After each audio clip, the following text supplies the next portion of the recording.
برفپوش پہاڑوں کے بیچ الیکشن کی گرما گرمی اور سیاسی حریف ہے آمنے سامنے۔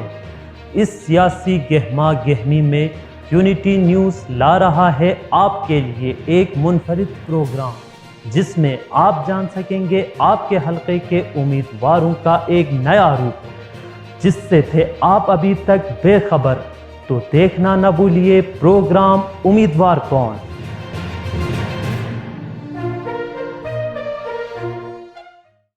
الرحمن الرحیم۔ السلام علیکم ناظرین، پروگرام امیدوار کون کے ساتھ میں ہوں آپ کا میزبان ناصر رنچن۔ ناظرین، آپ کو بتاتے چلے کہ ہمارے اس پروگرام کا مقصد گلگت بلتستان الیکشن میں حصہ لینے والے امیدواروں کی ذاتی شخصیت کے حوالے سے عوام کو آگاہی دینا ہے۔ تو آئیے دیکھتے ہیں آج کے ہمارے اس پروگرام میں ہمارے ساتھ کون تشریف رکھتے ہیں، ان کا تعلق کہاں سے ہے، ان کا آبائی علاقہ کون سا ہے، ان کا حلقہ کون سا ہے۔ تو آئیے جانتے ہیں۔ السلام علیکم سر۔ سر آپ کو ہم وعلیکم السلام، آمدید کہتے ہیں۔ بہت شکریہ جی، بہت شکریہ۔ سر تو آپ کا حلقہ، آپ کا آبائی علاقہ، آپ کا تعلق کہاں سے ہے، تو اس حوالے سے آپ ہمیں تھوڑی آگاہی دیں سر۔ بسم اللہ الرحمن الرحیم۔ میں آپ کا شکر گزار ہوں کہ آپ نے مجھے ناظرین اور سامعین تک اپنے آراء اور اپنے بارے میں ان کو جاننے کا موقع فراہم کیا ہے۔ میرا نام جی رضوان علی ہے۔ میں مجلس وحدت مسلمین کے پلیٹ فارم سے الیکشن لڑتا ہوں، اور گزشتہ جی بی الیکشن میں 2015 میں جو ہوا اس میں الیکٹ ہو کے گلگت بلتستان اسمبلی کا ممبر رہا ہوں، اور اس وقت میں مجلس وحدت مسلمین پاکستان اور پاکستان تحریک انصاف کا مشترکہ اور متفقہ امیدوار بھی ہوں جی بی الیکشن 2020 کے لیے۔ میرا جو کنسٹیٹوئنسی ہے وہ جی بی ایل اے 5 ہے، یہاں سے میں الیکشن لڑتا ہوں۔ بہت بہت شکریہ۔ اچھا سر، آپ بیسک نگر 1 سے ہی آپ کا تعلق ہے، آپ کا آبائی تعلق بھی اسی جگہ سے؟ نگر 1 سے وادی ہوپر ہے، اور ایک خوبصورت اور صحت افزا مقام ہے، یہاں سے میرا تعلق ہے۔ یہاں پر بہت سارے لوگ آتے ہیں۔ پچھلے دفعہ میری دعوت پہ عزت مآب ڈاکٹر عارف علوی صاحب صدر جمہوریہ پاکستان بھی تشریف لائے تھے، تو اس وادی سے میرا تعلق ہے، وادی ہوپر سے۔ زبردست سر۔